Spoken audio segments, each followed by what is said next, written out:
হ্যাঁ, দাঁড়াও দাঁড়াও দাঁড়াও, এত সুন্দর মালা বানাচ্ছ, তৈরি করছো, কি ব্যাপার আজকে কি হচ্ছে? না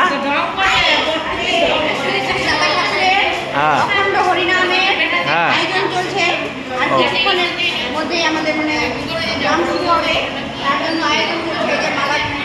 ও তাই জন্য এত সুন্দর মালা নাকি? বাহ, খুব সুন্দর তো। কতক্ষণ সময় লাগে এই মালাগুলো বানাতে? তিনটা বানাতে হবে।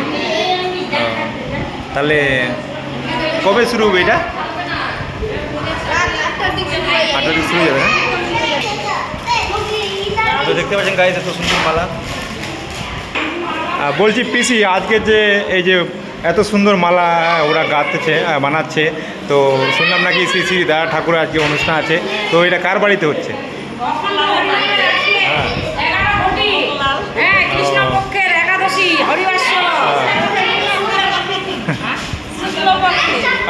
জায়গাটা কোথায়?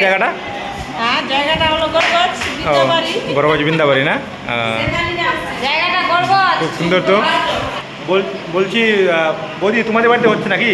হ্যাঁ, একটু বিষয়ে বলো, কি মানে কিরকম অনুষ্ঠানটা? তো আমরা মানে জয়গুরু তো দাদা ঠাকুরের, শ্রী শ্রী দাদা ঠাকুর অখণ্ড হরিনামের আজকে শুক্লপক্ষের একাদশী, ওটাই নিয়ে আমরা হরিবাসর অনুষ্ঠান করবো। হরিবাসর অনুষ্ঠানে কারা কারা যোগ করবেন আর কি একটু কারা কারা যোগ করবে? ওই যে ধরমপুর থেকে ভক্তবৃন্দগণ, কালীবস্তি শাহপুর থেকে, বলদিয়া ভাষা থেকে, শীতল থেকে, এই আর কয়েকটা গ্রামের আর কি ভক্তবৃন্দগণ আসবে আজকে। বলছি অনুষ্ঠান শেষে আবার শ্রী শ্রী দাদা ঠাকুরের প্রসাদের ব্যবস্থা নাকি? হ্যাঁ, ভোগের ব্যবস্থা করা হয়েছে। ভোগের ব্যবস্থা করা হয়েছে না? খুব সুন্দর। আপনার শুভ নামটা? মিলন কুমারী সিং। হরিবাসর মানে আজকে মানে কি ঘুমাতে হবে না, ঠিক আছে? আজকে হরির সঙ্গে বাস করতে হবে আমাদের, ওটাই হলো হরিবাসর।